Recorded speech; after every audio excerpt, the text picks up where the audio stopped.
they want to try to annihilate Ontario, I will do everything, including cut off their energy, with a smile on my face. Okay, so markets are crashing. Stock market is crashing. The economy is panicking. People are panicking. This is insane. The trade war begins midnight Tuesday. It is unbelievable. And as a response, the man who just got reelected for the third time is Doug Ford. He is now saying, we're going to start off with this video, that he's going to cut off the power to America with a smile on his face if he has to, if the tariffs go on. This is crazy. I mean, we know that there's been a lot of tensions and a lot of anticipation for this, but I fully believe that you're going to see some of the power get shut off in America by the Ontario Premier. And I think this is going to be a disaster. I think that we should be working towards a solution with America.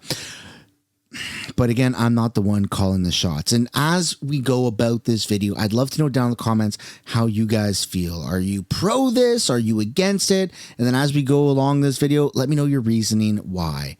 Welcome back to the channel. Welcome back to another video, everybody. Before we get into it, I do really want to encourage you guys to hit the like button and subscribe if you haven't already. It does really help grow the channel. And I hope you consider turning on that little bell notification, post notifications, to add a layer of insurance so you can actually be notified of upcoming videos.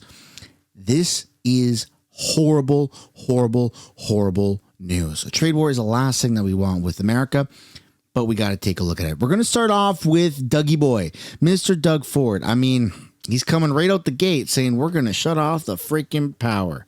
Let's take a look. And yes, by the way, that is the ocean. I'm in my favorite spot on Vancouver Island, right on the ocean, right on the mountains. It's beautiful. All right, here we go. Are people nervous? Yeah, they're nervous because of President Trump. We have to make sure, you have two choices here, folks. We roll over as a country and just let them run over us, or we fight like hell, like we've never fought before. I'm taking option 2. I'm fighting like hell, and we're going to protect Canada. He's underestimating the Canadian people, the resilience of the Canadian people, and the strength of the Canadian people. I said, number 1, I don't start a tariff war, but we're going to win this tariff war. Right off the hop, I've directed the LCBO, we're the largest purchaser of alcohol in the world, to remove every bit of U.S. alcohol off the shelves. I know my good friend, the governor of Kentucky, he's losing his mind right now. I said, you better talk to your president. Mitch McConnell, senior senator from Kentucky, they're losing their mind. We purchase over $1 billion of alcohol, 3,600 products, 35 states. It's going to hit them. We call them the kitchen table issues. Then we're going to cancel Starlinks right away from Elon Musk. Not that $100 million makes a difference for him, but it's principle. I've directed the procurement of over $30 billion of goods, not to go to the U.S., to make sure we buy Ontario first, and if we can't find it in Ontario and we can't build it in Ontario, we go across the country. I'm asking politely, until I implement it, every retail store, when you go look at the shelf talker that has the price, we need to see a Canadian flag on that price. A lot of people can't pick it up and scan it. So please work with us, or we're going to legislate it. I'll tell you this. Uranium for the U.S. comes from Saskatchewan. I've had deep conversations with my good friend, closest ally, Scott Moe, the Premier of Saskatchewan. That uranium goes over to Port Hope, Ontario to get processed. From Port Hope, it goes down to get enriched, down to the U.S. I will not and cannot speak for Scott Moe. He's a patriot. He loves Canada. But if we got to stockpile our high-grade nickel here in Ontario and sell it to the world, so be it. And as for uranium, I'll leave that up to Scott to decide. The potash that fertilizes all their farming communities. So him saying, just going back about like 30 seconds, 45 seconds, him saying he's encouraging people, businesses, to put the Made in Canada signage on Made in Canada goods here in our stores. That's not mandated yet. That is the precursor, because this is going to get extremely, extremely ugly. Everything that's made in America is going to be probably vandalized. I don't agree with it, but I'm just saying that that's probably a good anticipation of what's going to happen.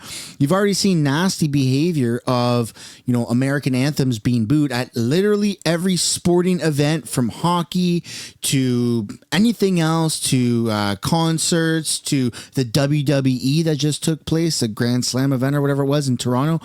Like, Canadians are now lashing out at America. It starts with the booing of the anthem. It starts with ostracizing the American products by labeling Canadian-made products. And then at some point, it's going to escalate to some sort of vandalism. And this is going to get ugly. I don't condone any of that. I don't encourage any of that behavior. But just brace yourself, because you're now going to see Canadians be pit against American people. It's already happening, right? It's already freaking happening. I don't like this. I feel like our governments need to do a better job of making sure that it's not turning into people versus people, and it just stays as politics. But as we know, everything in this world right now is intertwined with politics. Everything. And it's just, not looking forward to the near future. I'll tell you that. President Trump is going after our dairy farmers. We're sending them fertilizer. 87% of it is going to the U.S. And yeah, can they try to get potash everywhere else? They can, but they can't get it up the Mississippi River. So they're stuck with Canadian potash. Can they get uranium? Yeah, if they want to cozy up to Russia, which I see President Trump doing, you can try to get uranium there. But why would you do that? We want to ship more uranium, more potash, more nickel, more energy, and build an AMCAN fortress. I can't for the life of me figure out why this guy's attacking his closest neighbors, allies, and friend. A tariff on Canada is a tax on Americans. And I'm going to repeat that on NBC, CNN, Fox News, CNBC. I'm going to be hammering the airwaves to get that message to the Americans. They're going to get hurt. It's the wrong decision. But if they want to try to annihilate Ontario, I will do everything, including cut off their energy, with a smile on my face. So, and I'm encouraging every other province to do the same. Quebec, Manitoba, BC, we all have to act in unison. Out east, they rely on our energy. They need to feel the pain. They want to come at us hard, we're going to come back twice as hard. About the Starlink deal, why not cancel that right now? Given what the president, the display in the Oval Office, you've been a strong supporter of Ukraine. We know that Starlink, there's been a problem with Starlink in Ukraine, and Mr. Musk, why not send a message right now to the Ukrainian people and to people in Canada and say this deal is done, we're not doing business with this guy? I'm not going to start a tariff war. I'm not going to be the one that pokes the line, per se. But I can assure you, he comes at us, he's going to get a rude awakening. We're unlike any other country. We have 41 million people, but we're powerful. We're powerful on energy. We're powerful on nuclear energy, on oil, on goods going back and forth across the border. We buy more off the United States than any other government in the world. And I always say, President Trump, you can't unscramble an egg. The supply chain's so intertwined. You just have to make a larger omelet. That's what you have to do. And we'll see how he moves on this. But we will respond, as sure as I'm standing here, tariff for tariff, dollar for dollar. And anything that I can do as a province, we're going to do. Yeah, he's serious, man. He just got reelected. Based off of this. That guy right there, Dougie Boy, has been the most radical Canadian politician when it's come to this stuff. I mean, Jagmeet's saying was we're going to stop sending them our minerals and resources. Trudeau is dollar for dollar. Pierre has been dollar for dollar. Freeland has been dollar for dollar. Dougie Boy is the only one that's saying, I'm going to shut off their power. I'm going to shut off their power. Like, he's just going crazy. Now, he hasn't said it like that, but to me, might as well have been that. That's my interpretation. The dude has got rabies. He's freaking nuts. He's freaking nuts, man. I don't know how anybody supports him. What the hell's the matter with you, Ontario? What the hell's the matter with you? I don't know how anybody supports him. What the hell's the matter with you, huh? You want this guy in power? Like, is that patriotism? We're going to shut off power to America? What do you think America's going to do? They said they're going to do retaliatory to any response any country has. If they shut off our power, or if we shut off their power, what do you think they're going to do? And I don't know who ran. I don't know who ran in the Ontario election. I'm not saying there were better options. I'm just saying, what the hell's going on over there in Ontario? And I know it's not the smaller communities, all right? It's not Timmins, all right? Timmins has got their own problems. They got freaking Charlie Angus, right, as a federal NDP nut job, okay? But it's not the smaller communities. It's not necessarily Oshawa or Ajax. It's freaking Toronto. Toronto wants this guy in for whatever reason. I think it's a bad idea. And I'm sorry if that's offensive. There's probably people that watch these videos that support Doug. I'm not saying don't support him. I'm just saying, why isn't anyone holding him accountable? Why is he allowed to say that? That there's trade war and then there's turning off power. That just seems like a whole unnecessary level of escalation. I'm just leave it at that. That's my opinion. I would absolutely love to know yours. Now let's take a look at the actual announcement of the tariffs coming on. We started off guns blazing. I just went into this assuming you've already seen the announcement, but if you haven't, surprise, the announcement is we're getting tariffed as of Tuesday morning at midnight. The U.S. president says tariffs are coming tomorrow. Speaking at the White House a short time ago, Donald Trump said there's nothing Canada and Mexico could do to prevent them at this point. He laid out what's about to happen, calling it a great day for America.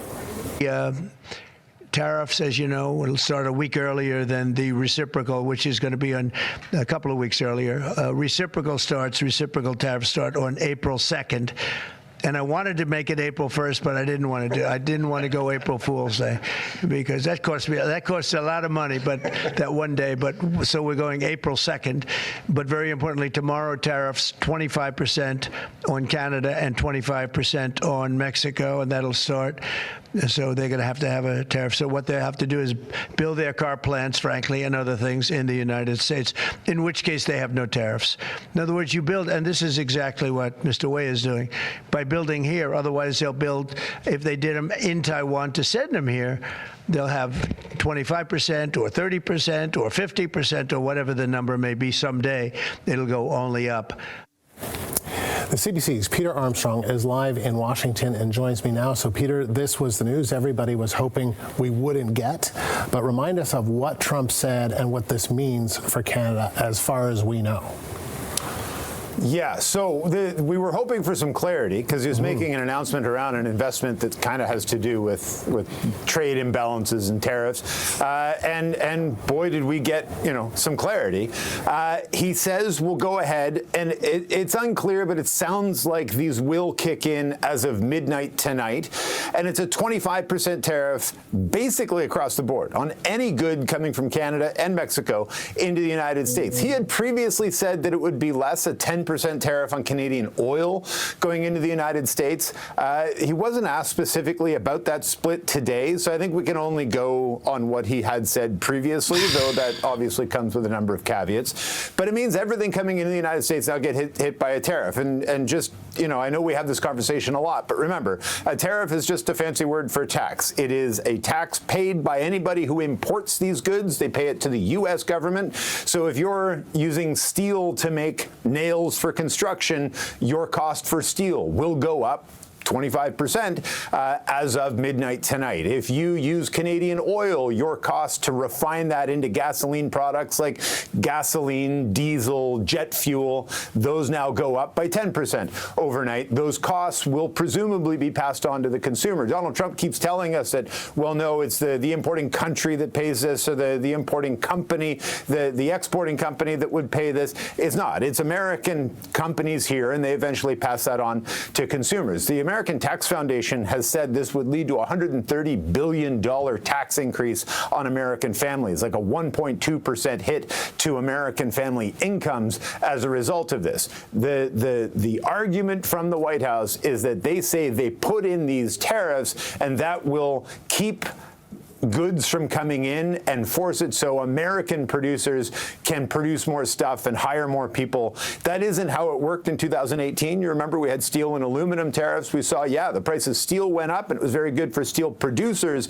But anybody who used steel to make anything ended up laying off. I think there were 75,000 layoffs as a result. So, I think they've said in Ontario they're expected to have almost 250,000 layoffs in the steel industry. Remember red t-shirt guy who spoke to Justin Trudeau right outside the steel mill, right? I mean, he's probably at risk, and all of his colleagues are probably at risk of losing their jobs because of this, right? Because the companies are now having to pay 25% more to sell in America, and they're going to have to keep doing that because there's nowhere else that they can really sell, right? And so they're gonna have to cut costs by cutting employees. It's freaking greasy. This is gonna get absolutely nasty. What happens now? He says there's no room for negotiation, that there's no way Canada or Mexico can say or do anything between now and midnight to stave off these tariffs. As Karina Roman and you were talking about earlier, that doesn't mean they won't try.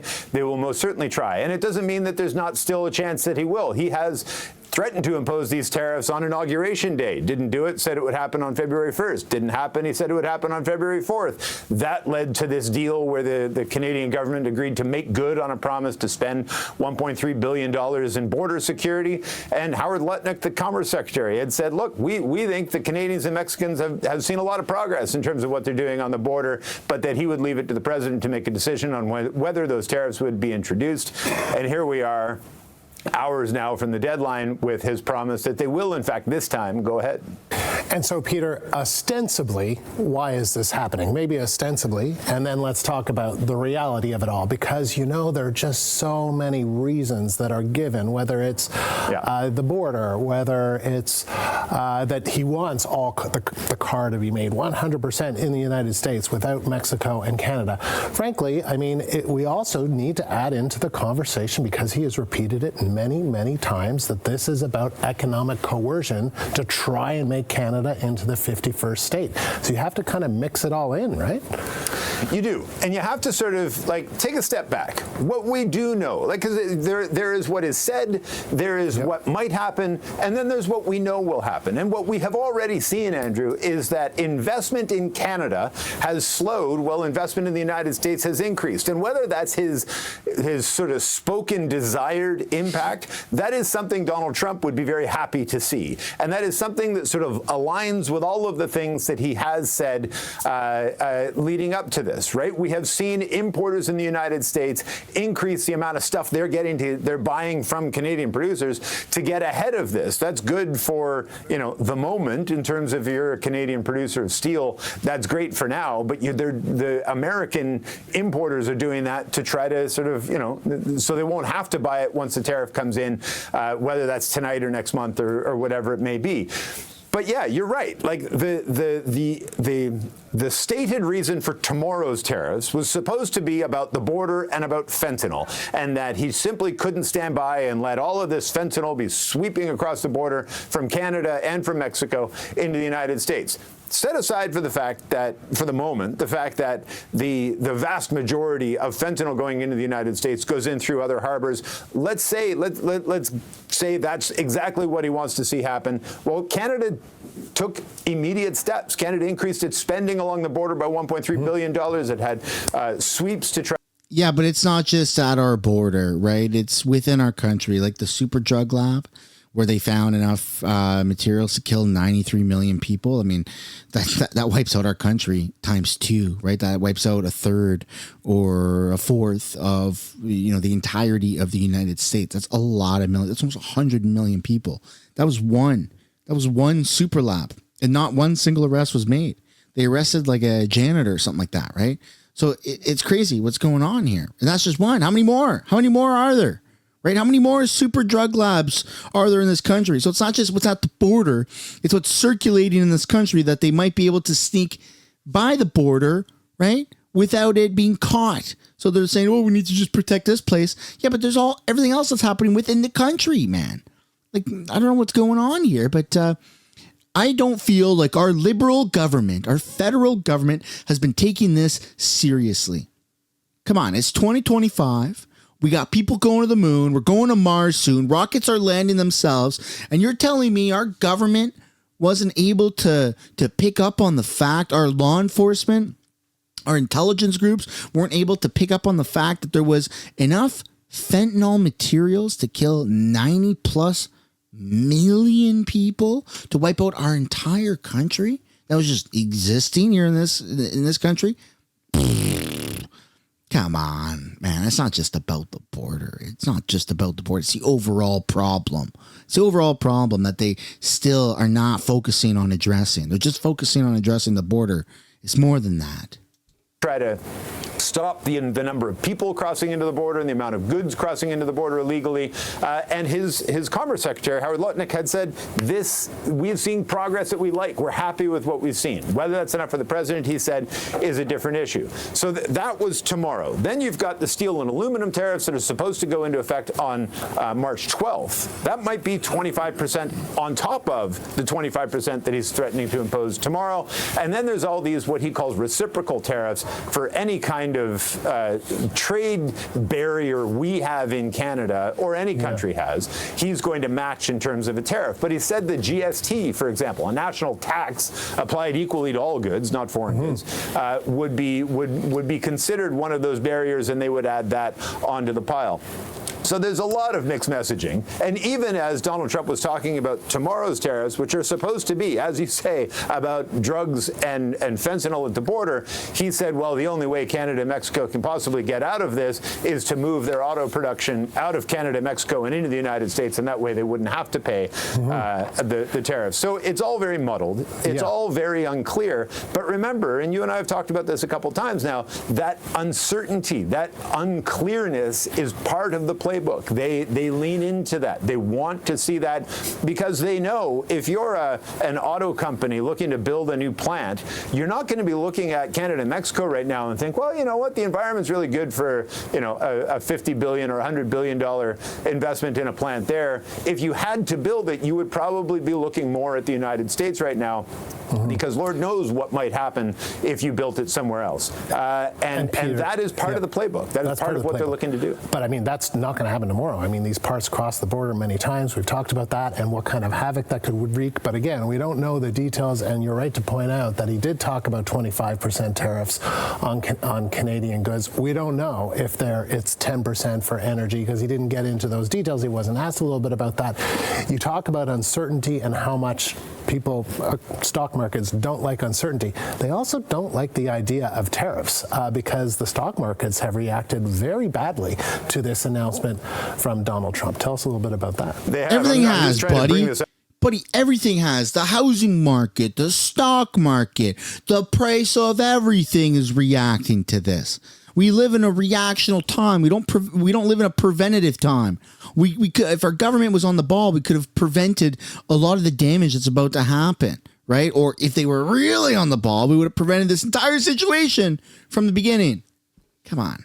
Up in front of me here, the markets are oddly enough trying to climb their way out of the hole they dug when the announcement was made. But the S&P 500 is down 1.76%. The Dow's down 1.5%. The Dow is currently down 650 points. It was down 780 points at one point. And part of what's happening here, Andrew, is that markets have been shrugging off the threat. It seems investors didn't believe that Trump was actually going to make good on this threat, so they just didn't react. They reacted a little bit on the morning of the February 4th deadline when Justin Trudeau and Donald Trump were able to cut that deal on the border spending.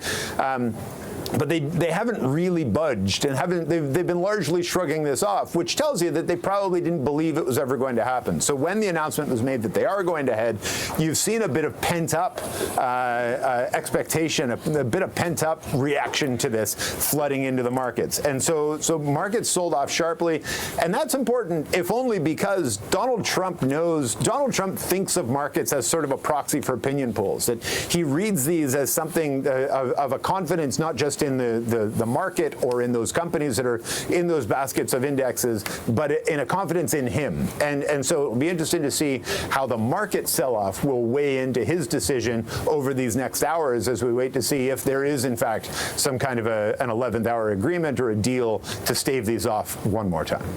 Peter, thank you. That is the Yeah, there's no saving this. It's happening. It's real. Brace yourself. And as per President Trump's own words, he's going to be implementing a retaliatory response to anyone that has a reactionary response to him. And so if we're shutting off their power, chances are they're going to do something to us that is going to have catastrophic results. This is scary, folks. But again, there's nothing going on between the Canadian people and the American people. This has to do with our governments, and specifically the Canadian government being completely incompetent and letting our country just turn to crap. You know this. I know this. And in that, from that angle, there's the question that needs to be asked. Have we actually been taking advantage of our relationship with America? I think so. Now, are these tariffs justified? I mean, I would prefer to see them not happen. I would really prefer to see them not happen. Of course, I'm not pro any of these tariffs. I'm not pro this freaking trade war. I think it's absolutely silly. But I mean, Trudeau has been historically very good at screwing us over, and he's doing this again less than a week before he fully resigns. Oh no, les papiers. Thanks for watching, folks. I hope you enjoyed it. Well, the educational aspect of it, not necessarily the content. I don't think anybody's enjoying this right now. This fully sucks, but please don't take it out on me. So I'd like to encourage you guys to hit the like button and subscribe, and I'll see you all in another video. Bye for now.